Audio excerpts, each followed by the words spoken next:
So, ito na worst case scenario na mga kapiksi, nakita nyo naman, no, talagang punong-puno ng hinagpis, paghihirap, yung inyong relationship. And the same is true dun sa nararamdaman ng person mo, mga kapiksi. So, hindi lang kayo yung nasasaktan, guys, even yung person nyo nasasaktan. And para sa kanya, game over na, no.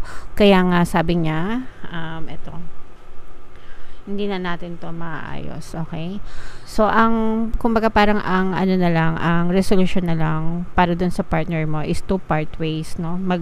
Maghiwalay.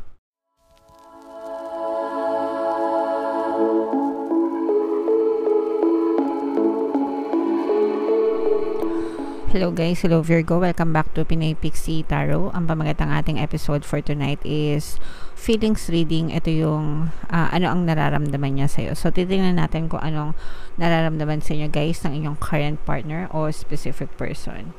General reading lang mga kapiksi, pwede mag-resonate, pwedeng hindi. Combination ng positive and negative energy. General reading lang guys. And pwedeng ma-pick up yung energy nyo, pwedeng ma-pick up yung energy ng person nyo. Roles can be reversed guys. If in case hindi kayo naka-resonate dito, try nyo panoorin yung video para sa zodiac sign ng person nyo, baka nandun yung energy nyo mga kapiksi. So, sa deck na to guys, titingnan natin kung anong mensahe sa inyo ng person. Person nyo. Itong deck na to ay galing kay Miss May Love Tarot. So, nandito rin siya sa YouTube guys. Kung hindi pa kayo nakasubscribe sa kanya, hanapin nyo na lang yung channel niya. May Love Tarot mga kapiksi. So, ito yung mga mensahe sa'yo ng iyong person. Sana maging masaya ka. Hindi na natin to maaayos. And alagaan mo ang sarili mo. So, for some of you guys, pwedeng nandun kayo sa stage na maaring maghiwalay na kayo or nagkakalamigan na kayo, or pwedeng hiwalay na kayo ng iyong partner o specific person. So, obviously, may mga problema sa relationship nyo na parang paulit-ulit na lang nangyayari. And for some of you, maaring lumala na rin, no? Baka lumala na yung mga sitwasyon na pinagdadaanan nyo. And even yung person nyo, parang tanggap niya na dead end na yung relationship. Nararamdaman natin na nag-give up na yung person nyo. Hindi na natin to maayos, ang sabi niya, regarding sa inyong relationship. Pero, gusto ng person mo na parang personally gusto niya na maging masaya ka sa buhay mo right now or sa next na relationship mo, and alagaan mo yung sarili mo. So, itong person mo guys, nagla-let go na to. Okay? Nagla-let go na to or naka-let go na to. Kung hiwalay na kayo, naka-let go na siya. Kung hindi pa kayo naghihiwalay, maaaring nagkakalabuan na kayo, maaaring may mga problema na kayo, maaaring nag-emotional detach na itong person mo sa iyo, and para sa kanya, sana mahanap mo yung kaligayahan na deserve mo, yung kasiyahan na deserve mo, kahit hindi sa kanya, kahit sa ibang person, sa ibang relationship, ganyan. Pero gusto ng person mo na kahit na hindi kayo okay, sana ikaw on your own, maging masaya ka kung ano man yung gusto mong gawin sa buhay mo, or kung gusto man magkaroon ng next na relationship. And of course, alagaan mo pa rin yung sarili mo kahit hindi na kayo. Alright?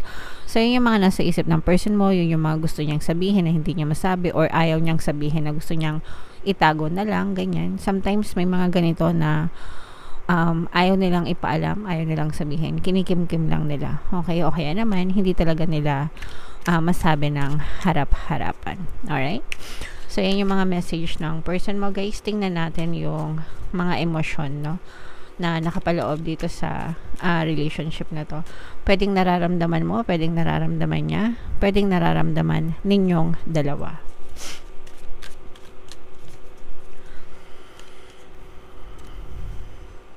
Unsure, hindi sigurado. Hindi sigurado kung anong gustong mangyari sa relationship. Nandiyan na yung stress. So, nararamdaman natin na ganun na, guys, no? Longing, alright?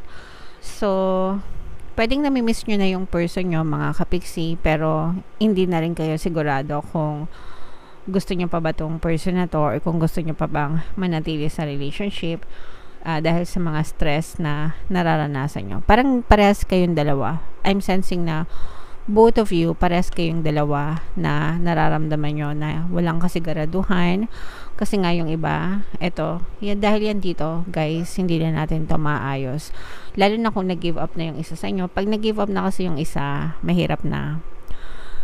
Kumbaga, isa na lang yung nagwo-work. Diba? Kaya para maging harmonious yung relationship, 50-50 dapat. 50 sa'yo, 50 sa kanya. So, kung 50 na lang, wala na yung isang 50, mahirap na, no? Mahirap na talaga. So, very stressful na, hindi na sigurado. And sometimes, kapag bumigay na yung isa, nahahawa na rin yung isa. Diba? Parang, ano pang gagawin ko? Bumigay ka na, kahit anong gawin ko, parang wala na, mahirap na. So, that's why, nandun na yung uncertainty, yung pagiging unsure dun sa partner, dun sa relationship dahil sa mga stress.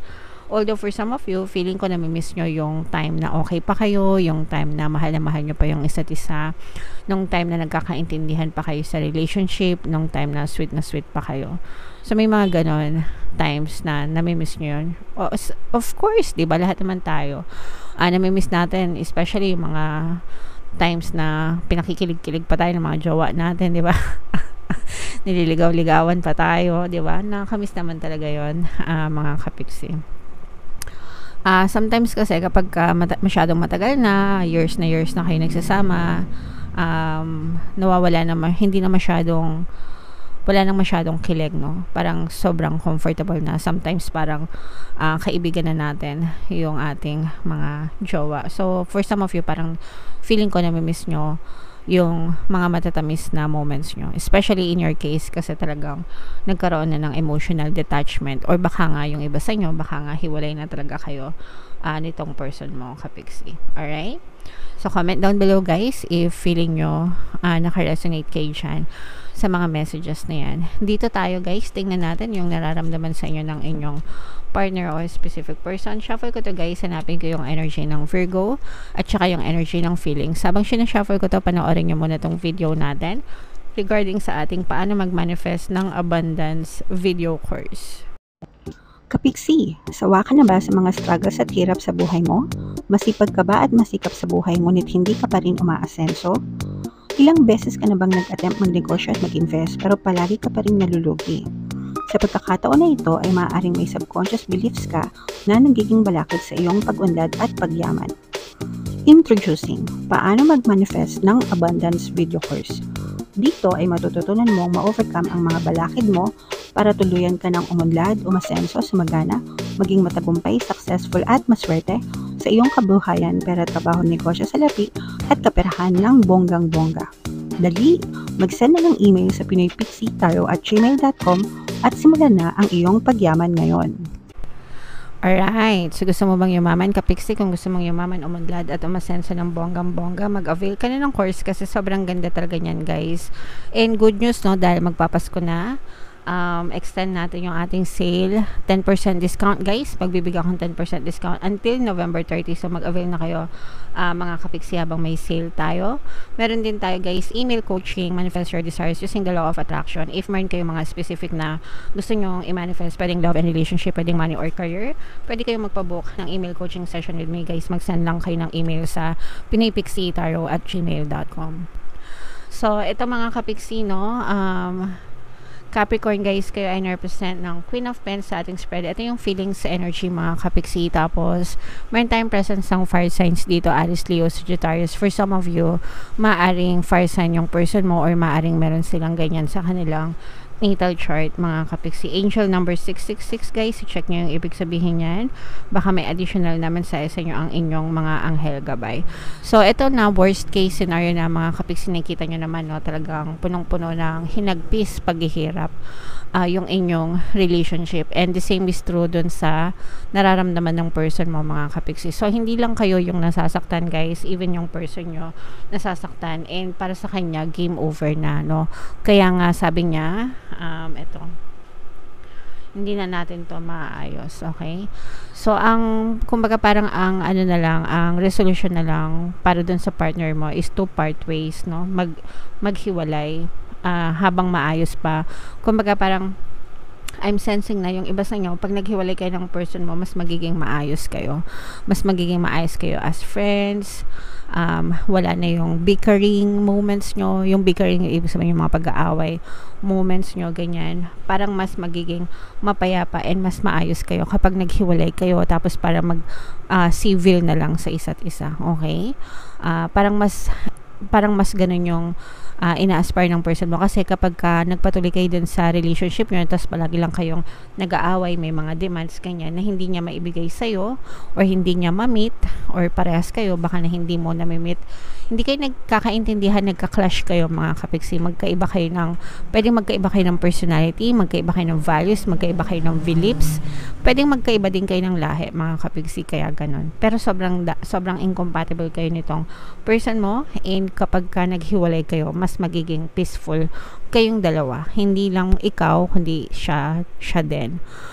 Guys. And parang mas marirestore nyo pa yung relationship nyo pag naghiwalay kayo. Ibig sabihin, walang attachment, walang demands, walang expectation, pero mas makakapag-usap kayo ng maayos at mahinahon, guys. Okay? Kasi pagka in a relationship kayo, or during those time na nasa relationship kayo nitong person mo, mga kapiksi, puro kayo away, puro kuda, ganyan. Walang katapusang kuda, walang katapusang away.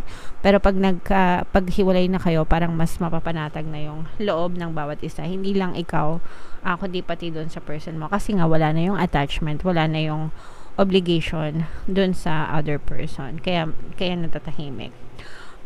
Water sign, energy, Cancer, Pisces, Scorpio. For some of you, maaring water sign yung person mo. Gusto ng person mo na maging masaya, pero gusto ng person mo na maging masaya, na peaceful, kahit hindi kayo in a relationship, guys. Pwedeng may mga problema din itong pinagdadaanan yung person mo, lalo na kung breadwinner siya ng family nila. Kung let's say for example, pinapaaral niya pa yung mga kapatid niya, o kaya naman inaalagaan niya yung mga magulang niya na may sakit, or kumikita siya tapos kailangan niya suportahan yung kanyang family. Okay? So, pwedeng isa yun sa mga reasons kung bakit nag-aaway kayo, hindi niya maibigay yung mga demands mo, mga kapiksi. Pero medyo mature siya sa ganung paraan, kasi inuuna niya yung kanyang, kumbaga, kadugo, no? Yung uunahin niya yung kanyang kadugo, mga kapiksi. Parang yung iba sa inyo, parang pwedeng hindi niyo matanggap yung ganon, gusto niyo kayo yung priority, na nagka-clash kayo sa ganun, na parang hindi nyo naintindihan yung obligasyon nyo. Although for some of you, kahit sabihin nyo naintindihin, pero pag sa actual na, may mga reklamo pa rin. So yun yung iniiwasan ng person mo, mga kapiksi, because your person loves giving to his or her family. Okay? Masaya siya na nagbibigay sa pamilya niya, mga kapiksi. Alright? Yeah, so ganun yung nakikita natin. Parang gustong i-focus ng person mo yung kanyang career, yung kanyang kaperahan, lalo na kung ano talaga siya, workaholic, guys, kasi hindi niya maibigay yung commitment, yung time, yung mag-effort para sa'yo. Okay, hindi kanya mai-prioritize kasi inuuna niya yung kanyang paghahanap buhay or kanyang pagtatrabaho. Alright? So, comment down below, guys, if feeling nyo naka-resonate kayo dyan sa love reading na yan. Ito yung ating 2024 kapalaran, mga kapiksi. Kung hindi nyo pa napapanood, panoorin nyo na. Super nice, super ganda. And ito naman yung ating success stories ng paano mag-manifest ng abundance video course. Thank you for liking, sharing, and subscribing, guys. And see you again next time. Love you all. Have a nice day. Bye-bye.